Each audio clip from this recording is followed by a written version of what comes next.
Luna had always been fascinated by the night sky.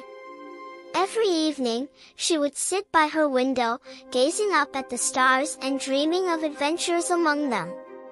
One night, as she was stargazing, she noticed something strange.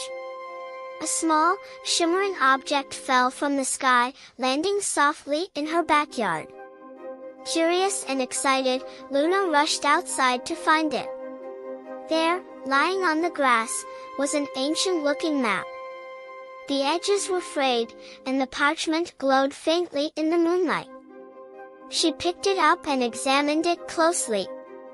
The map depicted a place she had never seen before, labeled Celestia, the Sky Kingdom. Celestia?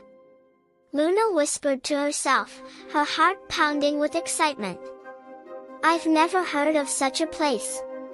The map showed a winding path starting from the edge of her town, leading up a hill and into a dense forest. Luna knew every inch of the forest, or so she thought. But this path was new, hidden from plain sight. She decided she had to follow it. The next morning, Luna packed a small bag with essentials, some snacks, a flashlight, and her favorite book about the constellations. She told her parents she was going for a hike, which wasn't unusual for her, as she often explored the woods.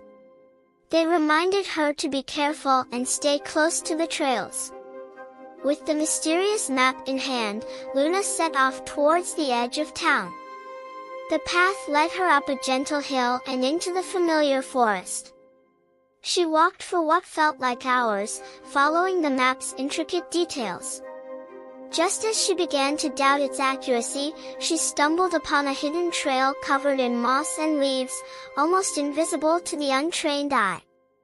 This must be it, she thought, feeling a thrill of anticipation. She pushed through the underbrush, following the barely there trail deeper into the forest. The trees grew denser, their branches forming a canopy that blocked out most of the sunlight. Despite the dimness, the path seemed to glow faintly, guiding her steps. After what felt like an eternity, the trail opened up into a small clearing. In the center stood an enormous oak tree, its branches reaching high into the sky.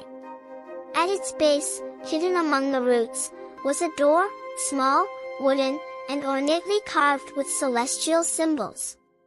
Luna's heart raced. She took a deep breath and pushed the door open. As Luna stepped through the door, she was enveloped in a soft, warm light. When her eyes adjusted, she found herself standing on a floating island in the sky. Around her, other islands drifted lazily, connected by shimmering bridges of light. The sky above was a deep, endless blue, dotted with twinkling stars even in the daytime. This is incredible, Luna whispered, awestruck by the beauty of Celestia. A soft voice interrupted her thoughts. Welcome, Luna. She turned to see a tall figure with flowing robes and a crown made of stardust. The figure had a serene, kind face and eyes that sparkled like the night sky. I am Astra, the guardian of Celestia, the figure said. We have been expecting you. Expecting me? Luna asked, bewildered. How did you know I was coming? Astra smiled. The stars told us. They have chosen you to help us restore balance to our kingdom. The stardust, the very essence of Celestia, has been stolen, and we need your help to recover it. Luna felt a mix of fear and excitement. What do I need to do? Follow your heart, trust in your friends, and believe in yourself, Astra replied. Your journey begins now. Luna felt a newfound sense of purpose as she set out on her quest.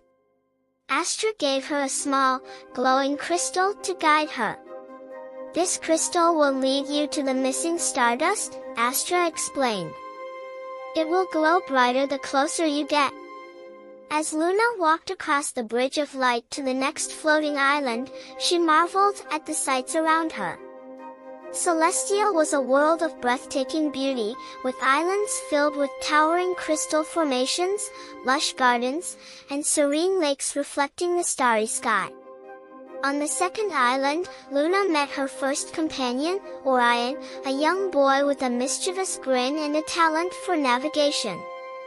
"I've been exploring these islands my whole life," he said. "I know every nook and cranny. Together, we'll find that stardust." Luna and Orion set off together, following the glowing crystal's guidance. They encountered various challenges along the way, puzzles to solve, mazes to navigate, and creatures to befriend. Each obstacle brought them closer together and taught them valuable lessons about teamwork and perseverance. As they ventured deeper into Celestia, Luna and Orion met more celestial beings who joined their quest.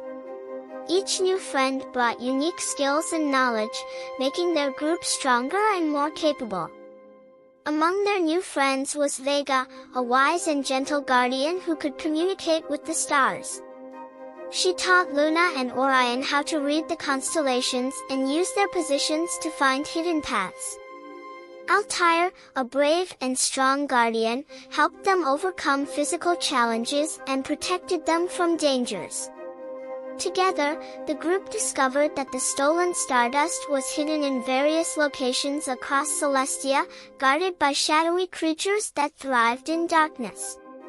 These creatures were drawn to the power of the stardust, seeking to use it for their own purposes. As Luna and her friends recovered more stardust, they noticed the islands of Celestia beginning to shine brighter and more vibrantly. The balance of the Sky Kingdom was gradually being restored. However, the shadowy creatures grew more desperate and aggressive, determined to keep the stardust for themselves. In a climactic battle, Luna and her friends faced the leader of the shadowy creatures, a fearsome entity known as Noctis.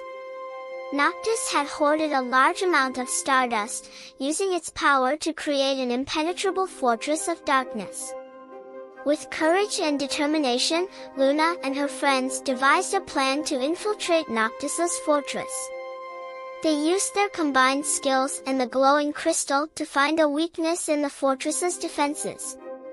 In the final confrontation, Luna confronted Noctis, using the power of the recovered stardust and the support of her friends to defeat the creature and reclaim the stolen stardust. With Noctis defeated and the stardust recovered, Luna and her friends returned to Astra. The Guardian thanked them for their bravery and presented Luna with a special gift, a star pendant that glowed with the light of Celestia. "You have restored balance to our kingdom and proven yourself a true friend of the stars," Astra said. "This pendant will always remind you of your adventures here and the light within you." As Luna prepared to return home, she felt a mixture of joy and sadness. She would miss her friends and the magical world of Celestia, but she knew she would carry the lessons she had learned with her always. Returning to her everyday life, Luna found herself filled with a newfound sense of confidence and wonder. The star pendant around her neck served as a constant reminder of her incredible journey through Celestia. She was eager to share her story with her family and friends, though she knew that the true magic of Celestia was something only she could fully understand. At school, Luna's friends noticed a change in her. She was more outgoing and enthusiastic, always ready with a kind word or a helping hand. Her teachers saw a marked improvement in her studies, particularly in science and astronomy, as she applied the lessons she had learned in Celestia to her schoolwork. One day, during a visit to the local library, Luna discovered a hidden section filled with old, dusty books about astronomy and ancient myths. As she browsed the shelves, she found a book titled Legends of the Sky Kingdoms. Intrigued, she checked it out and began reading it at home. The book told tales of various sky kingdoms, each governed by celestial guardians and filled with magical creatures. It described how these kingdoms were connected by mystical portals, much like the one Luna had discovered. Luna was amazed to find references to Celestia and its guardians.